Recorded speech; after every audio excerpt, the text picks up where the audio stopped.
Educatious presence. Meet Chowdhury Ballaj.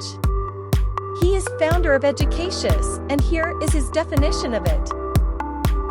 All students should be placed in general education classes, no matter the physical challenges. Your physical disability should not define your mental capability. Equality and equity are what should be set as standards in schools. Everybody deserves to be educated.